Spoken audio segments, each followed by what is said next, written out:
Long time no see. Health stuff again. But I'm better now and really thrilled to be here. Though I'll still be limited in what I can do for the next few weeks, of course, I'll be doing my best in bringing you the quality content you deserve. And speaking of deserving, you deserve having your data kept safe. And that is something we're taking a deeper look into today.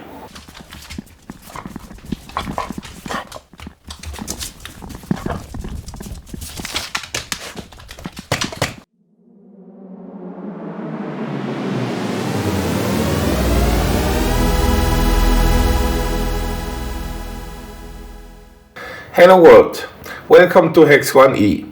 My name is Ralph.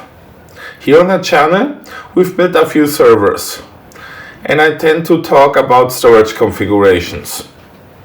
Tend to talk quite a lot about storage configurations, without taking into account that maybe some of you might get lost down the way. Well, I prepared a special video just on this topic. But before that, and as a favor, if you like what we do here, subscribe and comment on what you liked and didn't like about the video, so that we can improve our content. Any ideas or suggestions you may have are of course welcome too. Finally, we'd like more people to enjoy our videos. If you could spread the word by, for example, linking them, it would be greatly appreciated. Now, with that out of the way, let's get back to the video. So in this one, we'll be looking at data safety. Data safety from the perspective of avoiding the loss of data due to hardware failures. Because of my health issues, this video will have a different format than the others, and it took me quite some time to put everything together the way I wanted. Okay, data safety then. Specifically, we'll be looking at RAID and RAID-related technologies that can protect you, and I guess everyone else for that matter, from losing your precious data when hardware eventually fails. Let's get right into it. Okay, let's start with the obvious. If you have one disk where you store your data, and one out of those one disks fails, you will have lost all your data. A pretty simple solution for this would be to have more than one disk, where you can store your stuff either on one or the other, but then you'll have the problem of having to decide what to store on each disk. And again, if one of those disks fails, you will have lost everything on that specific disk.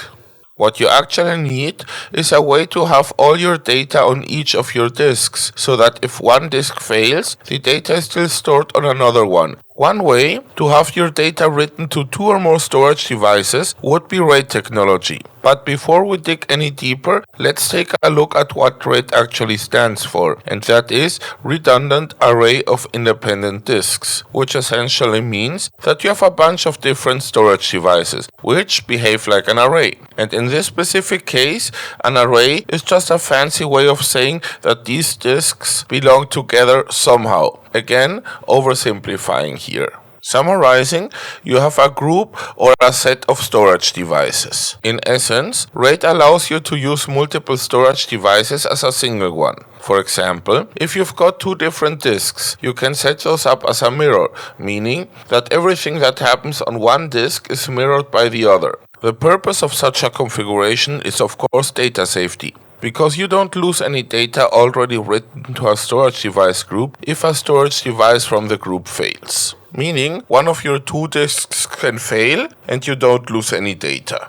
There are other ways to configure your array of disks. There's for example striping mode, where you can have two or more disks, but instead of having ways to recover your data if a disk in the array fails, you lose all the data if any of the disks in the array fails. The reasoning behind the striping configuration is to combine the disks in the array, such as the speed of each of the disks is leveraged by reading and writing data from and to the array sequentially, chunk by chunk, disk by disk. While the striping config has valid use cases, more on that later, it's not what this video is about. Back to the subject at hand. We already looked at mirroring as an option to keep your data safe from hardware failures, but as some of you might have already thought, it isn't a very efficient one, because in such a configuration, you'll be losing half of your effective storage capacity for data redundancy reasons. While that might seem okay if you only have 2 storage devices, it's not if you have, 5 or 10 or more. Besides that, by definition, mirroring can only work with an even number of storage devices. There's a third option we can choose. This third rate type makes use of a special kind of data called parity data. This parity data allows us to reconstruct the data in our array if any storage device in our array fails. The amount of storage devices that may fail before we start losing any data is known as failover. For example, let's take an array of 3 identical disks. Here, each of the 3 disks has enough of that special data so that, when combined with the special data of the other non-failing disk, makes it possible to reconstruct the actual data of any other single failed disk.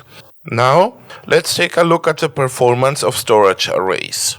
Reading and writing information to a storage array can be slow, especially when using large spinning RAS drives. To alleviate some of the side effects, we can use much smaller but low latency high-speed storage devices to temporarily hold the data while it is transferred to the sloth disks. The following is a bit complicated, but I'm sure you can follow along. Let's try this. As long as the data isn't larger than the capacity of the high-performance storage device and/or the speed the data can be moved from or to the fast storage from the sloth disks is high enough, such that data moved to or from the cache to the sloth disks bridges the speed difference between both storage types before the capacity of the fast storage has been exhausted. In essence, if both of these conditions are met, you'll be able to handle the data as if the whole array had the performance of the small, low-latency, high-speed storage device.